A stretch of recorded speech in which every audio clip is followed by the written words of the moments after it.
On Mountain News this morning, an iconic theater in our region was the target of vandalism, with a number of its front windows knocked out. And right now, U.S. measles cases are the highest they've been in more than 30 years, with 5 cases in Lexington. Dedicated to Eastern and Southern Kentucky, this is WYMT Mountain News this morning.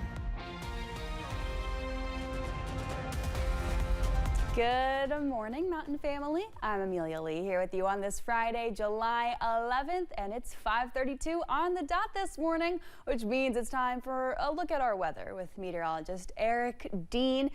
It's hot, Eric. It's still muggy, and I am completely bitten up by mosquitoes. It's a real threat out there. Did you use the bug spray? I used nothing. That's where my issues stem from. Yes.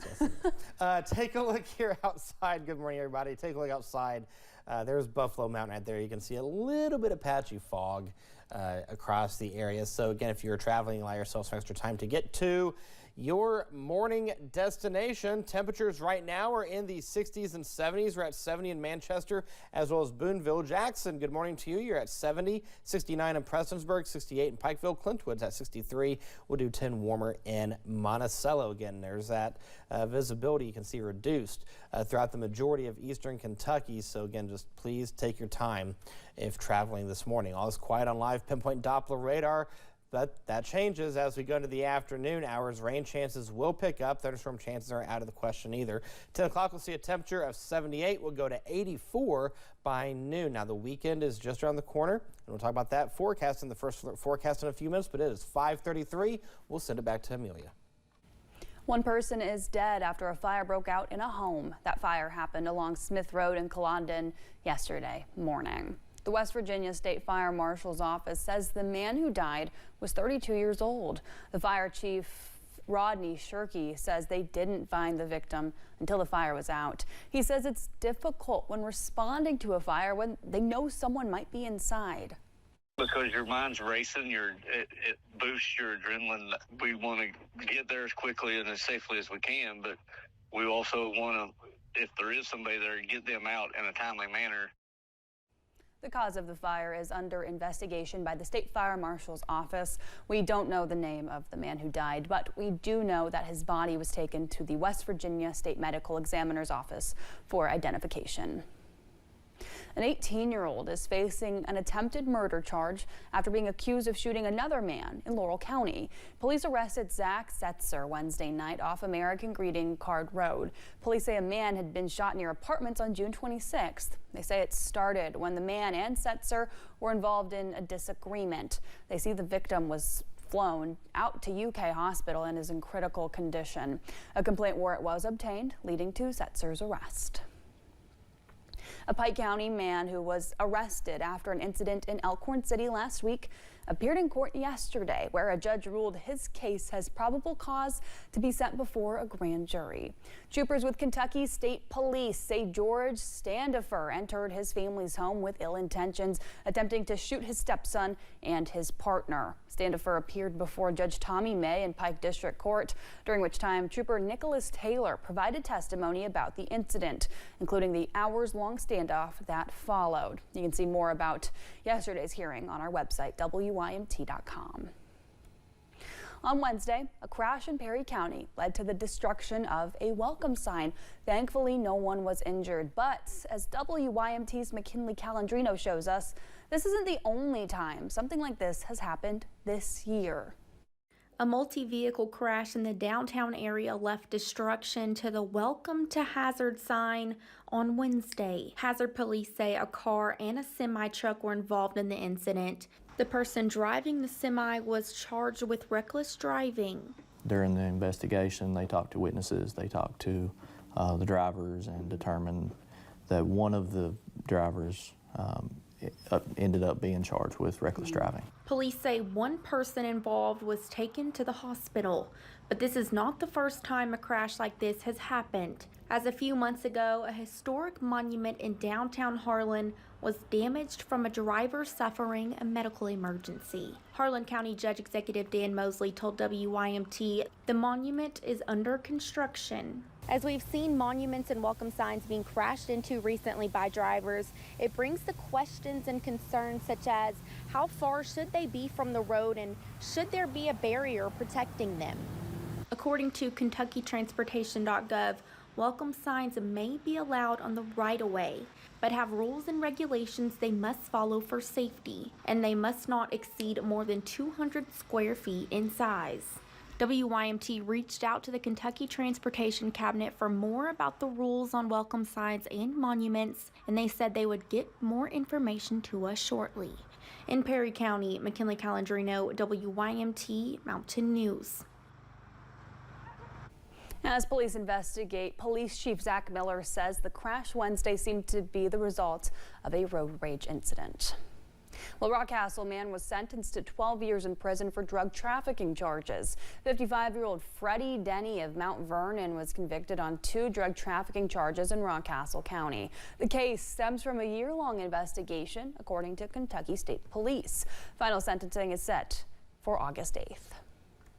Kentucky State Police are investigating a theft case. Troopers at Post 13 say it started as an IRS scam and led to a substantial loss of money. You could see the man KSP identified as the person of interest. That's the car he was seen in. Trooper Matt Gayhart says knowing what is and what's not a scam is important. The federal government does not operate that way. They will not call and ask for currency or gift cards or anything of that nature. They will either send certified mail or contact you in person. So if you receive a phone call that you think may be suspicious, it's best to contact your local police. Anybody with information regarding the person or the car you see in the video is urged to contact Kentucky State Police Post 13 at 606-435-6069. An iconic theater in our region was the target of vandalism. The Paramount Arts Center in Ashland had a number of its front windows knocked out. 47-year-old James Horn was arrested in connection with the vandalism after an eyewitness account. Chalista Counts, executive director of Visit Ashland, Kentucky, says that the Paramount Arts Center is the heart of the city and a part of the community that won't go away. The good thing about the Paramounts, it's been there since 1931, so it will come back stronger than ever, and there's a whole community behind it making sure that it's going to come back stronger than ever. Horn is charged with first-degree criminal mischief, third-degree terroristic threatening, and false reports which generate an emergency response. He was taken to the Boyd County Detention Center. Cash bond, $2,500. The Kentucky Coal Association has a new president and executive director.